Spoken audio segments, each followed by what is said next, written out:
छाडी मेरो अंकलले धोका लगाएर मेरो भर्जिन फुटाएको यौन कथा लिएर आएकी छु। कृपया हाम्रो च्यानलमा नयाँ हुनुहुन्छ भने सब्स्क्राइब गर्न नबिर्सिनुहोला।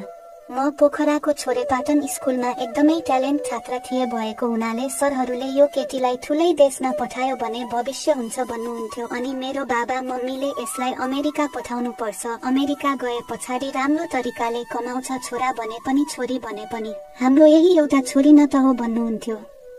अमेरिकामा हाम्रो अंकल बस्नुहुन्थ्यो। बाबा मम्मीले अंकललाई भनेर नेपालमा भिसाको लागि एप्लाई गर्न भन्नुभएको रहेछ। भिसा झरिसके पछाडि मम्मी बाबाले भन्नुभयो अब अमेरिकामा गएर अंकलसँग साथी भएर अंकलले काममा लगाइदिनुहुन्छ अनि त्यहाँ गएर काम गर, तन्न पैसा कमाऊ, हामीलाई हेर, छोरा भने पनि छोरी भने पनि तिमी नै हो भन्नुभयो। त्यस पछाडि भिसा आए पछाडि म अमेरिका भएर अमेरिका आए।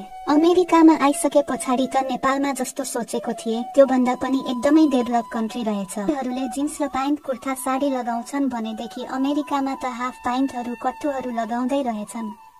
जसै म एयरपोर्टबाट बाहिर निस्के अंकलले मेरो नाम पेपरमा लेखेर बाहिर मलाई वेट गरिराख्नु भएको रहेछ। अनि मैले अंकल भनेर बोलाउँदै गए। अंकलले मलाई अंगालो हाल्न खोज्नुभयो। शरम लागेको थियो र अलिकति अप्ठ्यारो महसुस भएको थियो। अंकलले मलाई अंगालो हालेर च्याप समाउनु भयो। त्यतिखेर मेरो छातीको मेरो दुधहरू अठिएको थियो। के बनाऊ भयो। त्यस पछाडि हामी त्यहाँबाट अंकलले लिएर आएको गाडीमा चढेर अंकलको घरमा गयौं। अंकलको घरमा दुईवटा कोठा रहेछ। अंकल एउटा कोठामा सुत्नुहुन्थ्यो भने म एउटा कोठामा सुते। अंकलले हाफ प्यान्ट लगाएर अघि पछि पनि टेबलमा खाना खाँदाखेरि बस्दाखेरि मसँग अंकलले कट्टु जस्तै सानो हाफ कट्टु लगाएर आउनुहुन्थ्यो। मलाई शर्मा लाग्थ्यो। सानो सानो कपडाहरू लगाऊ, अब यो नेपाल होइन, तिमी अमेरिका आइसकेकी छेउ, यहाँको कल्चर अर्कै छ भन्नुहुन्थ्यो।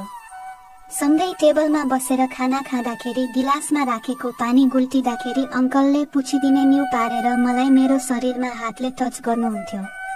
करिब 4-5 दिन अंकलले मसँग कहिले टच गर्ने कहिले के गर्ने अंकल मेरो नजिक आउने कोसिस गर्नुभएको रहेछ।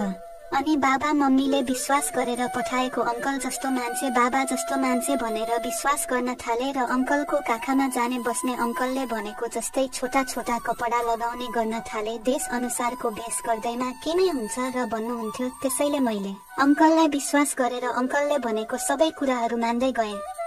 म सुत्ने बेलामा एउटा गिलासमा दूध हालेर दिनुभयो। इमोसन आउने, एनर्जी बढाउने, सेक्स पावर बढाउने औषधि हालेर दिनुभएको रहेछ।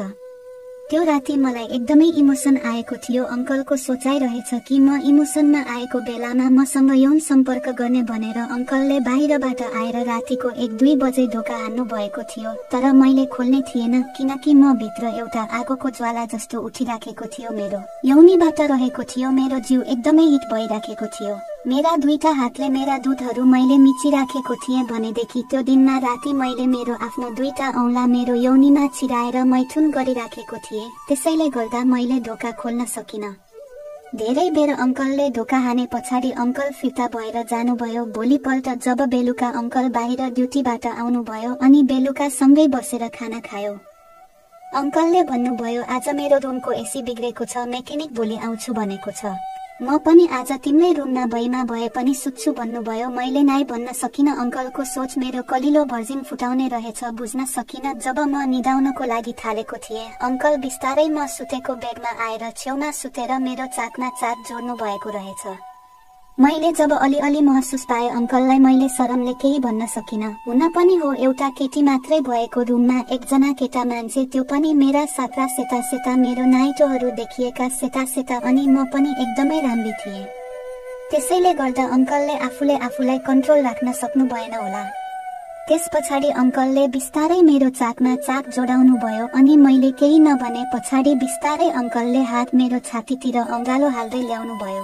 म भित्रभित्रै डराइरहेको थिएँ भनेदेखि अर्कोतिर के गर्न खोजेको होला यो अंकलले भनेर सोचेर बसेको थिएँ। अंकलले मेरो कलिलो दुधको मुन्टामा हातले मिच्न थाल्नुभयो। मलाई अलिअलि सिरिङ सिरिङ भइराखेको थियो। लगाएको नाइटी जस्तो ब्रलाई अलिकति माथि सारेर मेरो दुधमा मार्न थाल्नुभयो। मेरो दुधहरू एकदमै सारा ढुङ्गा जस्ता थिए। मलाई भित्रभित्रै इमोसन हल्का हल्का आइसकेको थियो। म रन्किँदै थिएँ, एकदमै हिट हुँदै थिएँ।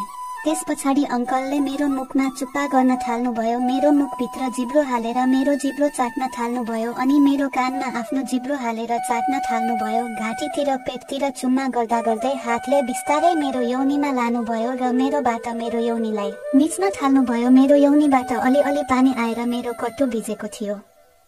अंकलले बिस्तारै मेरो कट्टु खोलेर आफ्नो हातले मेरो यौनीलाई खेलाउन थाल्नुभयो। मेरो यौनीमा पानी आइसकेको थियो। त्यसो गरेपछि अंकलले बिस्तारै बिस्तारै आफ्नो एउटा औँला घुसाउनु भयो। एकछिन औँलाले मात्रै खेलाइदिनु भयो। त्यसपछाडि बिस्तारै बिस्तारै चुप्पा गर्दै गर्दै तलतिर गएर मेरो यौनी चाट्न थाल्नुभयो। करिब 5 मिनेट जति मेरो यौनीको बाहिरपट्टि रहेको मेरो टिसीलाई आफ्नो जिब्रोले खेलाउँदै काट्दै गर्नुभयो। म एकदमै पानी पानी भएको थिएँ। पछाडि अंकलले गएर लाइट जलाएर आउनुभयो। मैले आँखा छोपे, मलाई लाज शरम लागिराखेको थियो। अंकलले आफ्नो लिङ बिस्तारै मेरो मुखभित्र घुसाउन थाल्नुभयो र एकछिन मैले अंकलको लिङ चाटे चुसे। त्यसपछाडि अंकलले मलाई खाटको डिलमा राखेर मेरो खुट्टा काँधमा हालेर मेरो यौनीको बाहिरपट्टि आफ्नो लिङले घसर्न थाल्नुभयो। अंकलको त्यति ठुलो लिङ देखेर मेरो सातो गएको थियो। पहिलो पटक यौन सम्पर्क गर्दै थिए अनि अंकलले बिस्तारै बिस्तारै आफ्नो लिङ मेरो यौनीमा घुसाउँदै जानुभयो। मलाई सुरुमा दुख्दै थियो। त्यसपछाडि अंकलले झन् स्पिडले हान्नुभयो अनि मलाई अलिकति मेरो दुखाइ कम भएर मलाई मजा आउँदै थियो। मैले अंकलको चाकमा समातेर अझै छिटो गर्नु न भन्न थाले। पछाडि अंकलले 100 को स्पिडमा हान्नुभयो। घरि काँधमा खुट्टा हालेर, घरि घोप्टो पारेर, घरि एउटा खुट्टा काँधमा हालेर पड्काउनसम्म पड्काउनु भयो। करिब 10 मिनेट पड्काइसके पछाडि अंकलको लिङबाट सेतो पानी आयो र अंकलको लिङ अलिकति सुते जस्तो भयो। मेरो यौन इच्छा अझै पूरा भएको थिएन। त्यसैले मैले अंकलको लिङलाई फेरि खेलाउन थाले। करिब 2-3 मिनेट खेलाए पछाडि फेरि पनि भएर उठ्न थाल्यो। उठेपछि फेरि अंकलले मलाई करिब 20 मिनेट जति रगड्नसम्म रगड्नुभयो। पछाडि हामी सुत्यौं। भोलिपल्ट उठेपछि म टोयलेट गएर पिसाब गर्दाखेरि मेरो यौनी एकदमै पोलिराखेको थियो।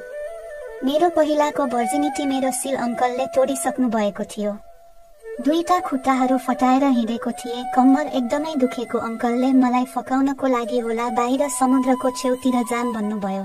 त्यहाँ गएको त अमेरिकन केटाहरूले कट्टु मात्रै लगाएर आफ्नो लिङ ठहराउँदै हिँडेका रहेछन्। मलाई त्यो देखे पछाडि झन् भित्रैबाट इमोसन बढ्दै आउन थालेको थियो। केटीहरूले पनि ग्रह मात्रै लगाएर तल कट्टु मात्रै लगाएर हिँड्दा रहेछन्। त्यहाँको कल्चर नै यस्तो रहेछ। पछाडि म पनि बेलुका रुममा अंकलसँग बस्दाखेरि अंकलले कट्टु र माथि ग्रह मात्रै लगाएर बस भन्नुहुन्थ्यो। त्यसैले म पनि त्यस्तै लगाएर बस्न थाले। मेरो छातीमा दिनदिनै टच गर्नुहुन्थ्यो र बेलुका सुत्ने बेलामा आफ्नै श्रीमती जस्तै बनाएर मलाई दिनदिनै पेल्नुहुन्थ्यो। अंकलले पेल्दा पेल्दै मेरो यौनी फुलेर बको पाउरोटी जस्तै भएको थियो। एक दिनको कुरा हो, मलाई खाना खान मन लागेन। खाना बनाउन थाल्यो अनि मलाई बमिट आइराखेको थियो। मैले गएर अंकललाई भने। अंकलले मलाई हस्पिटल लिएर जानुभयो। त्यहाँ गएर चेक गर्दाखेरि मलाई तिम्रो पेटमा बच्चा छ भने। त्यसपछाडि मैले केही पनि सोच्न सकिन र अंकलले अपरेसन गरेर फाल्नु पर्छ भन्नुभयो।